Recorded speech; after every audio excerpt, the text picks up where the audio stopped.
When they say a good woman is from the Lord, they know they find them for market. How come they turn the talk say, man will marry good wife, he take her go market? Take I go market. No, man will find good wife has found a good thing. Yeah. When they say, babe, guy, your wife fine, oh, you carry her go market, oh. No, you leave your eye at home and go to market. You are free to leave your eyes at home when you are going to the market. That's allowed.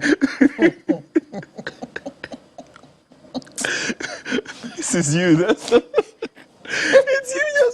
Just go ahead.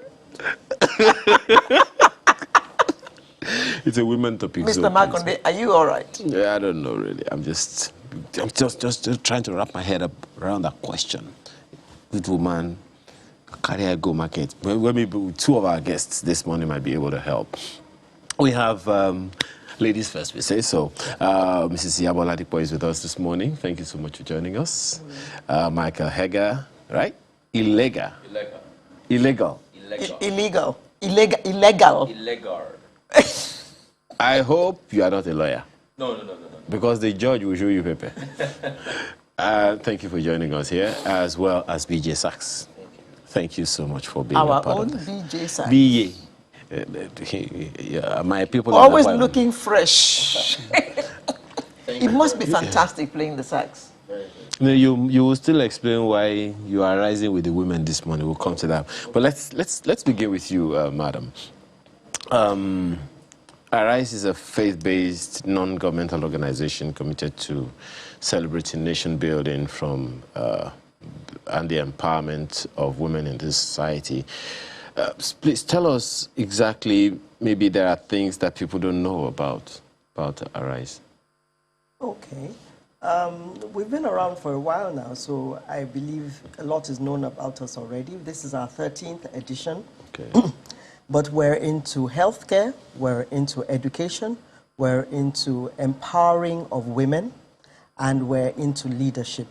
We're also into nation building, and in this regard, we've adopted villages, Dafara, Kabusa, outside Lagos mainly, and we've, in those villages, put in boreholes, built schools, computerized schools, built healthcare hospitals.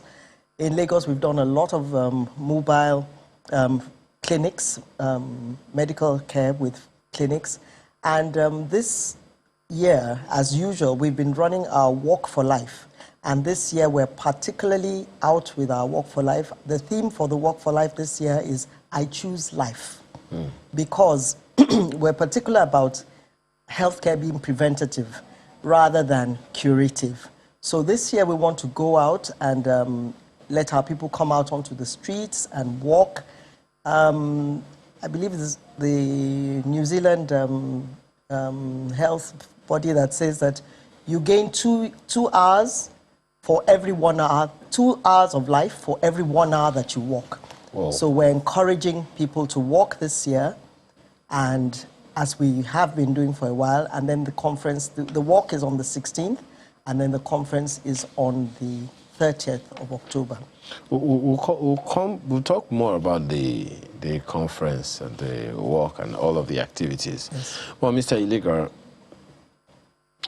what are some of the peculiarities that you would say, okay, Arise has had to encounter over time?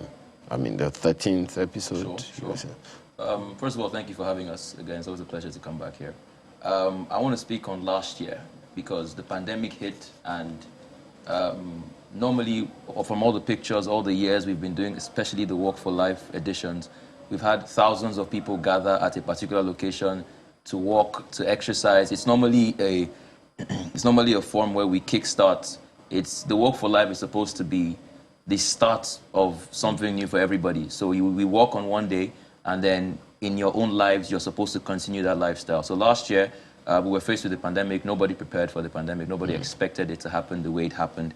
And we realized that we couldn't gather the thousands, the tens of thousands that we normally have in one location because it's not safe. And so our leader came up with, she said, why don't we just walk wherever we are? So instead of telling people to come into one location, to walk, why don't we just walk where we are? So last year, we started walking in clusters. So what that meant was you can live in Lekki, you want to walk in Lekki, that's fine. You can live in Magodo, you want to walk in Magodo, that's fine.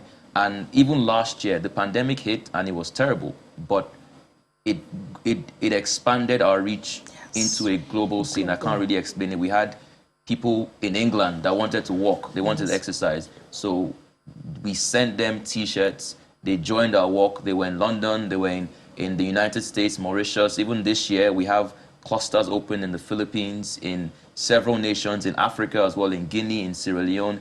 In Nigeria alone, we have clusters all around Lagos, in Port Harcourt, Akwa Ibom, several other locations. And it's something that we had to face, but at the same time, the message that Arise is trying to send, as she said it as well, is access and empowerment, is sharing that the need to stay healthy. So you don't have to come to a physical location to be a part of what we're trying to do. From wherever you are in the world, you can channel and join us in your exercise, whatever form you want to do, wherever you are. It's something that we had to face. We joked before you came in that if people had to do this online, how would it happen? They'll probably just use they walk virtually and probably use just treadmill. Now, Vijay, apart from the walk, there's also the conference. And I know that you are a big feature of the conference because I've seen you in action. So, since there's not going to be any huge gathering, as is normal, how is that going to look this year? Okay, so the conference is going to be hybrid. Conference is happening on the 30th of October. Okay. Yes, so we're going to have people from all over the world join us online, and we're also going to have people on site. Okay, but not large crowd, not Very large yes. crowds. So we have different venues. Oh, different venues. Okay. In the same area, where would accommodate people that are going to come in live, while people join us all over the world online. So it's going to be live on different platforms, on all the streaming platforms. So at which location will DJ Sax be? Is it online? On channels. I'm live here on channels. Yeah. I'm live here on channels. Also, as we walk, there's going to be music from DJ Sax, of course, and so many other artists. So we're walking and dancing at the same time. Just to make it, very interesting. Enjoy, yeah. So we're walking and dancing, So it's going to be awesome. What kind of impact feedback have you received, Mrs. Ladipo? The feedback has been tremendous. Let me start from the walk. The walk, when we found that we couldn't centralize, we had first ladies walking in their state houses, in our face caps, in their clothes, and filming themselves and sending it back in. We had Kebbi, Kebbi First Lady. She walked in Abuja. Mrs. Sonwulu, Her Excellency, walked in Marina. We had them walking in their various locations and sending in there. And of course, the feedback from people, like we said, all over the world. Aside from that, the healthcare, we've had a lot of people joining us, offering free screening services, high blood pressure, the regular tests for basic good health coming in. We've had a lot of support in that area. We've had a lot of support in the area of well, I would like to say we've had a lot of support in the area of sponsorship. I was a bit reluctant there because we're always asking for more. We've had some support, but of course we'll be asking for more because it's such a massive work that we're trying to do. We're trying to ensure there's no poverty. We give out what we call the basket of hope. We call them they are pink baskets, and we give them out in local governments. We go around all the local governments in Lagos. Last year, before the walk, and because of the pandemic, normally when they come for the conference, we feed, but because we don't have such a huge gathering anywhere anymore, we go out before, during, and after the conference and give out pink buckets. And in these pink buckets, we've got rice, we've got sorghum or wheat, we've got all sorts of goodies in the bag. So we've had a lot of support of people giving us towards that giving. So we go around all the local governments. In one of the local governments in the north, we gave out 5,000 bags of rice. So we've done a lot. We've gotten a lot of feedback, people saying, well done. We can get much more help because, like we say, it's a global work.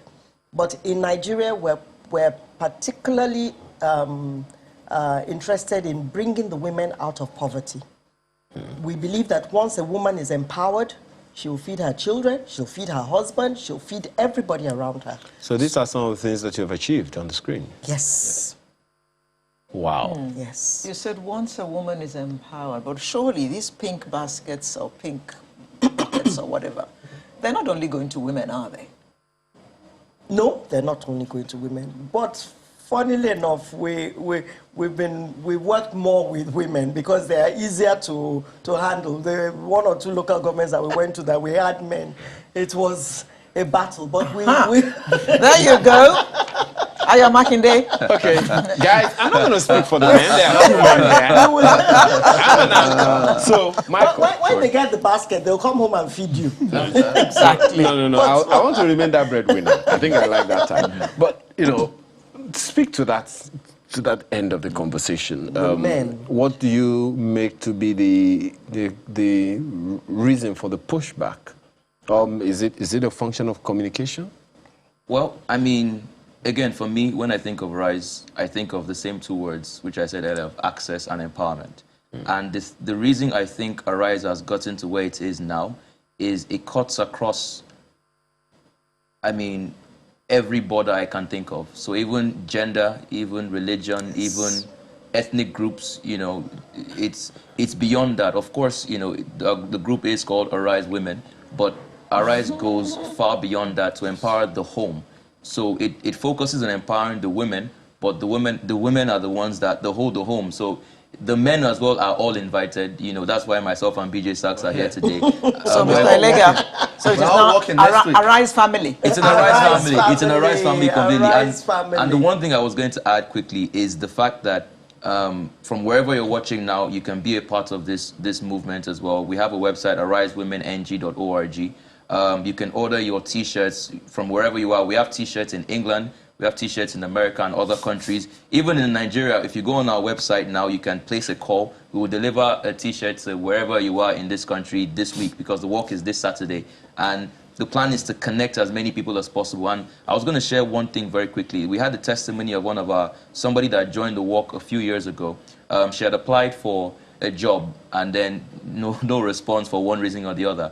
And we had one of our walks, and coincidentally, the MD of the particular bank was just walking there, no protocol, no escort, nothing like that. The lady simply approached this MD and said, look, I've been applying and all of that. So the MD was like, okay, just give me a call. And in, I think, a week or in 2 weeks or so, she got the job. I mean, it's one thing I've learned a lot from Arise, I've wanted to do music for a while. So maybe it's an opportunity for me to work with DJ Sachs. Oh, yes. So I'm going to be working too. And other musicians. And other musicians, not just me. So the good thing about this is that we're working in clusters at different points all over the world. So on the website, www.arisewomeng.org, you can go to the website and register anywhere close to you. You can walk in England, you can walk in Lagos, you can walk in Abuja, you can walk in Port Harcourt. But you must register. Yes, well, yes. Why does one have to register? Registration just makes it easy to handle the crowd, handle everybody coming at different clusters. Registration also makes us have your details, so you know everything that we'll be doing for Arise Women Edge. Okay, in the future. Sorry, can I add something on that quickly? Sure. So, for example, in Surulere now, I believe we have about 5 different clusters because of the amount of people that are interested in working in Surulere. So one of the reasons that you need to register is because, for example, because of social distancing as well, we don't want to have 100 people in one location. It won't be safe. So we want to split. So in Surulere, we have about 4 or 5 different clusters in different areas. They have their different routes. So one of the major reasons we register as well is, for example, your area, there might not be a cluster there. Okay. So you registering is you're the one developing your cluster. It can just be you and your family. It can be you and your friends. Anyhow you want to set it up. It's for safe social distancing as well, and also for us to keep track of everyone's movement to make sure everybody's safe. Do you think, BJ Sachs, that everyone understands the importance, the health benefits of the walk? That's why we're here. You know, she said earlier that there's a research that says that for every hour you walk, you add 2 hours To your life. And that's really serious because we need to exercise. We need to choose life. The theme for this year is I Choose Life. The theme for the walk this year is I Choose Life. And that's just trying to say that, you know, we can use preventive measures to increase our lifespan. We can exercise, we can walk. And one of the reasons why this is also important is, you know, when you do things together, we're working together, and we're not just walking, we're working with music. It becomes more interesting, it becomes easier, you understand? It becomes fun. You understand? So you are choosing life, you're having fun, you're increasing your lifespan, you know, everything put together. Well, some of us are still. Let me Mrs. Latiko, you talked about the gender bias and the gender sensitivity the other time, and it is quite significant, many would say. But when it comes to engaging women, what are some of the challenges? Because look, let's face it, women are half the population of Nigeria, and in one of our conversations this morning we spoke about the girl child, and quite disadvantaged yet quite resourceful. Are there plans? Is there a thinking in Arise Women to, beyond the empowerment that you talk about, what are the things that you do to follow up to ensure that indeed capacity is growing so that this year's exercise as well is going to have the kind of testimony that Michael shared earlier? Okay, let me start by using our convener. Let me talk about her and use that to begin to respond to some of those questions. She's a woman, she's a lawyer, she's a beloved wife, she's a philanthropist, she's a speaker, and obviously in this regard, she's an activist. So this is one woman who probably has chosen to empower women and to help them to break this, is it a glass ceiling? I don't know what ceiling we call the female ceiling. Glass ceiling. Yeah, to break this ceiling that women are being pressed or pushed under. So one of the things that she does, we have what we call a Women in Leadership Conference.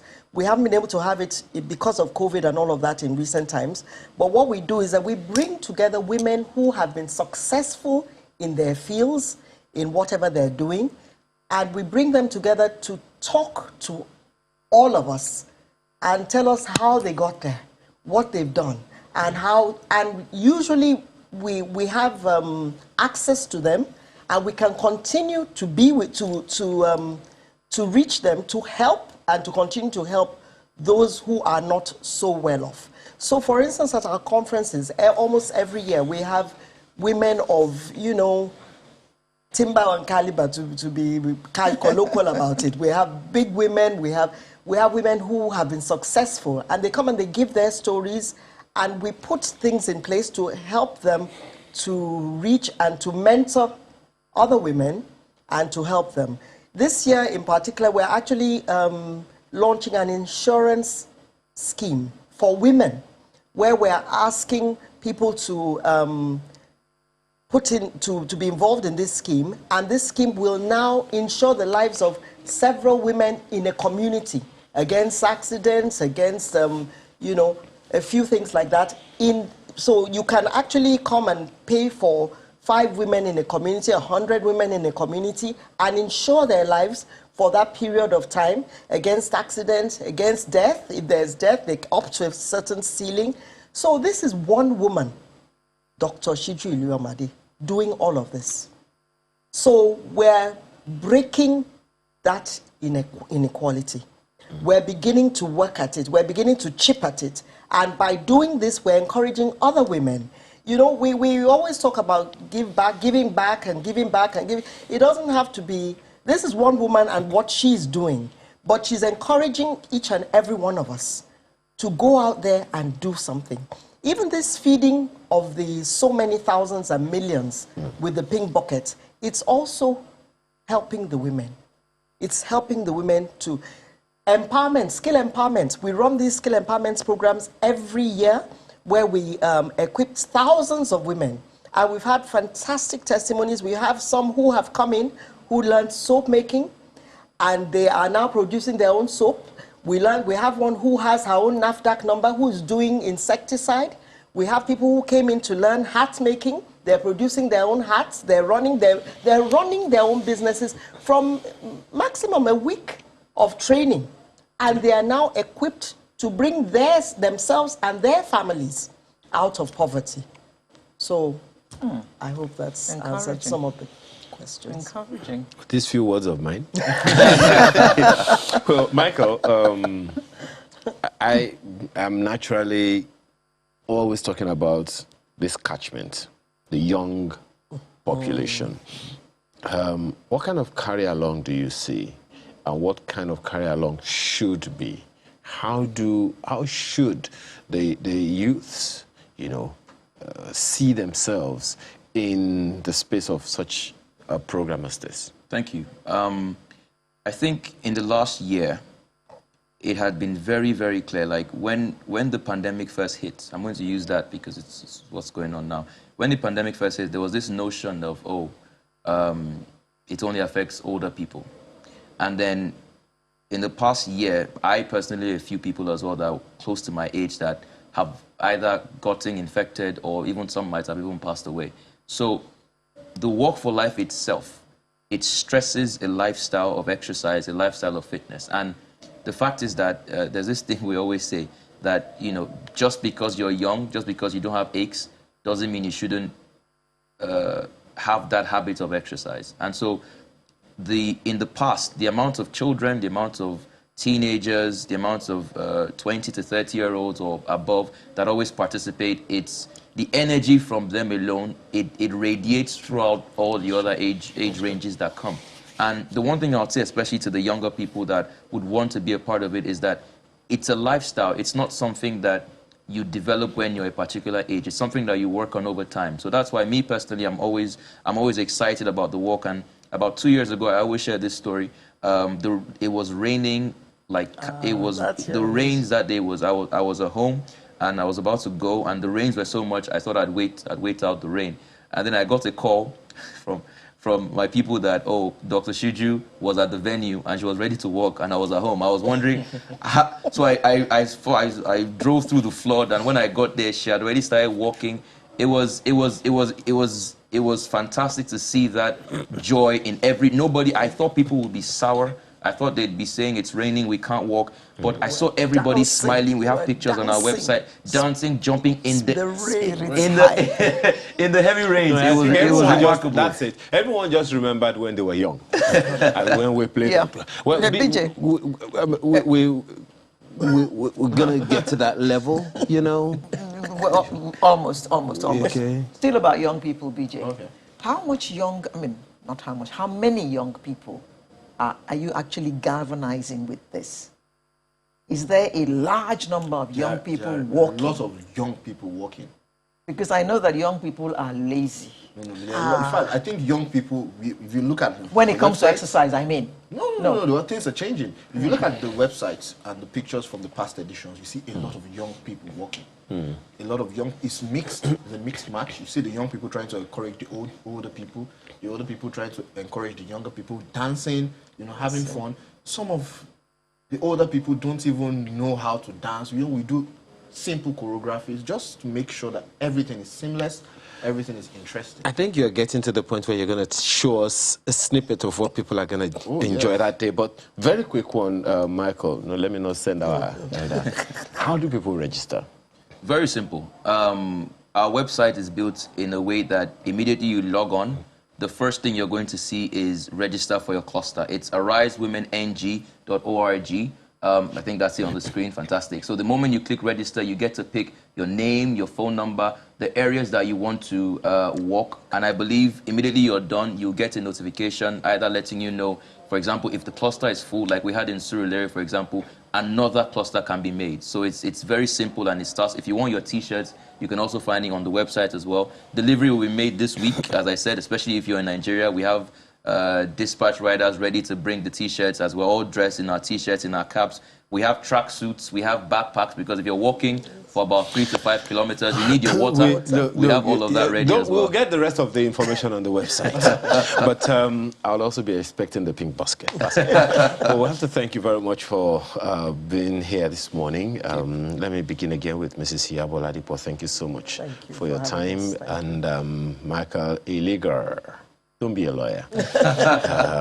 Thank you very much as well. And BJ Sachs. Oh, by the way, you know you will have to sing aloud. Play us out. Before we go, When we have very quickly say arrivederci. It's a wrap, everybody. We'll see you next week with a fresh edition. I'm Alero Edu. And I'm Ayo Makinde. Have a wonderful rest of your weekend. Bye. Over to you.